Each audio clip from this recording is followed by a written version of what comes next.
3 weeks after his inauguration, Joe Biden made a grand promise. It was about the war in Yemen.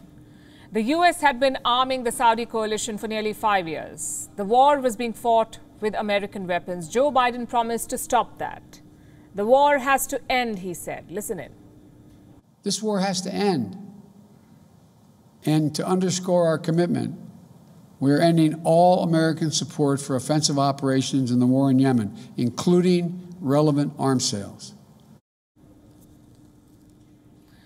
That was February 2021. More than a year has passed since then. Has Joe Biden ended U.S. assistance as he promised? According to a congressional watchdog, no, he hasn't. They say Biden has not done what he promised. Now, the U.S. government has a special agency designed to oversee their actions, sort of like a monitor. It's called the GAO, the Government Accountability Office. This agency has published a report on America's involvement in Yemen. What does it say? Two important things. Number one, Biden's promise to end U.S. assistance has not been met. And number two, America's involvement in crimes in Yemen are yet to be investigated. Let's first talk about the military assistance. Why has Biden not stopped it? Because his administration has found a loophole. The president, you see, had promised to not provide offensive weapons. He did not say anything about defensive weapons, which raises the question, how do you classify a weapon as offensive or defensive? Well, this question was put to the U.S. State Department, and no surprises. They could not provide an accurate answer. Let me quote from that report on what they said. State officials said they consider the threats posed to Saudi Arabia's borders and infrastructure when deciding which weapons are offensive and which are defensive. What does that even mean? This is as vague as possible. The U.S. has been sending military assistance to the coalition since 2015. This includes missiles, training classes, aircraft maintenance. Their total assistance is worth nearly $54 billion, $54 billion in under 6 years.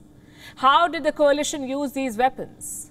Were they used according to international law, or were they used to target civilians? The United States has no clue. In fact, let me go back to the report. This is what they say.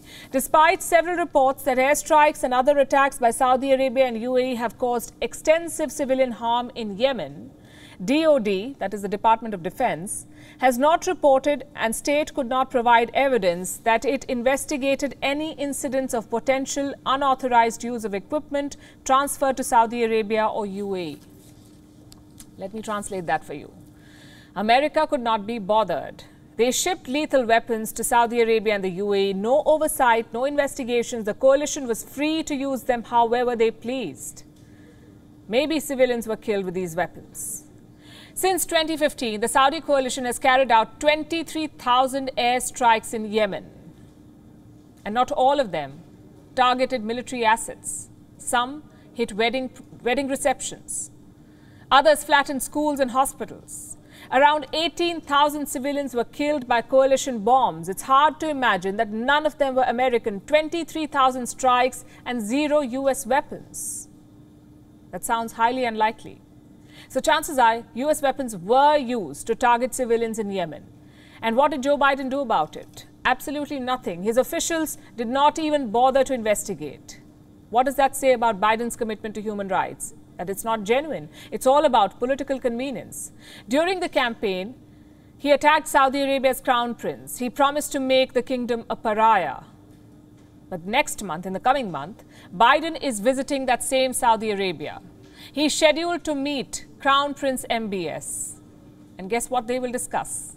Energy, politics, and according to the State Department, human rights. So in every relationship, of course, we bring our values with us. And human rights is always on the agenda. Human rights is always on the table. So too are the interests of the American people. And these two things can be, and I would say must be, complementary. You must appreciate the audacity there. Biden needs MBS, not the other way around. He needs Saudi Arabia to cool down oil prices, yet he plans to talk human rights in Jeddah. What's the point? Biden has already surrendered to MBS. He's making a presidential visit to a country that he promised to make a pariah. He's going to meet a leader who is reportedly not even taking his phone calls.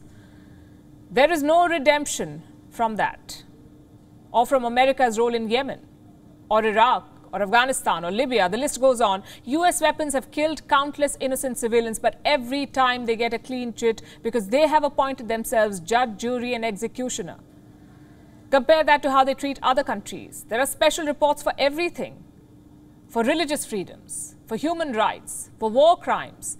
But all those reports exclude one country, and that is the United States itself.